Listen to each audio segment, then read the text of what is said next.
Well, welcome to another Waynos Photos video, and today we're going to be talking about the OPENGATE again, but not specifically the OPENGATE, but my experience buying anamorphic lenses and also buying a Lumix camera that has OPENGATE.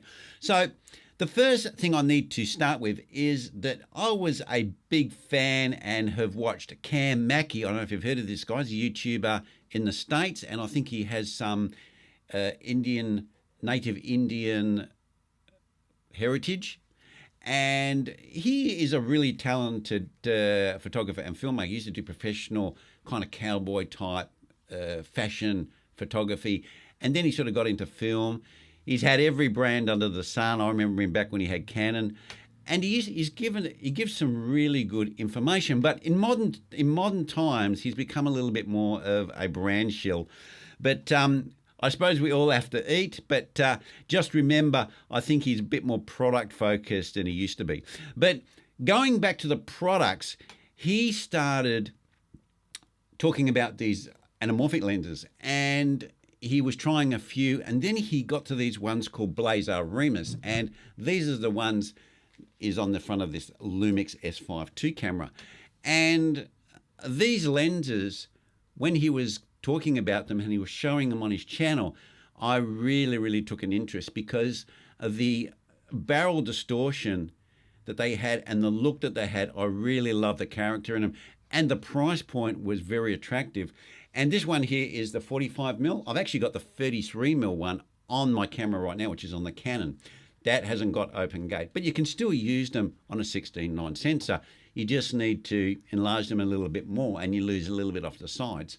But with this camera, right, which also suits the anamorphics, has OPENGATE. And I also bought this camera on Cam Mackey's recommendation. He goes, look, these Lumix S5's only hybrid camera on the market, has OPENGATE. These suit anamorphics. You've got to get one of these. Go. So I bought one of these cameras also on his recommendations. Now, I was very happy with the Blazer Remus lenses, and I've made like heaps of videos on them and focus and how good they are. And a lot of people say they're soft, but I kind of disagree, except for the 100mm, which is a little bit iffy, but the rest of them are really good. But when I got the camera, I wasn't so impressed.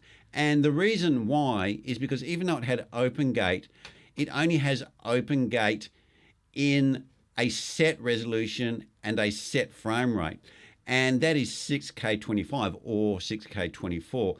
I'm not too sure if it does 30, but it definitely doesn't go above 30. So if you want to go to higher frame rates, you can't. Even if you want to go to the crop sensor, you can use 4:3. There's other formats. But the problem is with anamorphics, when you go to the crop sensor, you lose a lot of the character off the side. So you don't really want to go into the crop sensor mode. So that was my biggest disappointment when I got the camera. The OPENGATE is only available in the 6K 25. It's not available in 4K, or it's not available in 1080p. It's not available in any other format in the camera.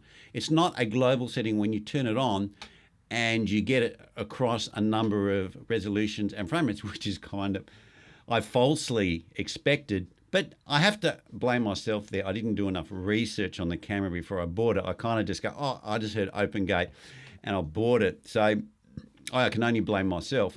But the camera is not bad for the money. For what you pay for these Lumixes, they're a lot cheaper than the Sonys and the Canons and the Nikons for the same type of camera. So you get good value for money, even though I much prefer the quality and image out of my Canon cameras.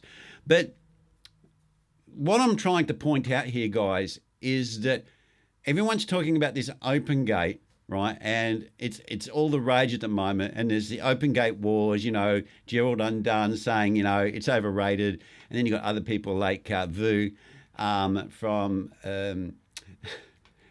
Let Me Show You is his Instagram tag, saying it's the greatest thing since sliced bread. But I must admit, I'm on the Gerald Undone side. From my experience, I'm not talking out of my ass because I've got the camera and I've got the anamorphic lenses and I've used the OPENGATE. It's a nice to have for your anamorphics, but it definitely is not a necessity. And as far as this reframing goes, this is the biggest marketing biggest marketing con of this century, because as Gerald Undone says, the amount of extra sensor coverage you're getting is very minimal because you're chopping off most of the sensor nodes. You're only getting a very small part above the head here, and below all the rest of this, all this here, even though you're getting more, is all gone because you've chopped it off because you're going upright video like this.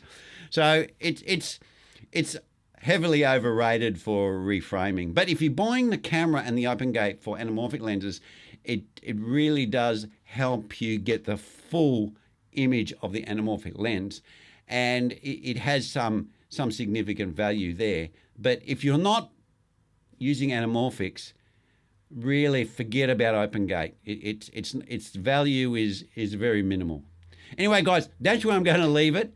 And if you want to get set up like this, then go for your life. Get a OpenGate camera and invest in some of these anamorphic lenses. I think they're amazing, but they're all manual focus, remember, not autofocus. But if you like that sort of look, go for it. But otherwise, I wouldn't worry too much about OpenGate.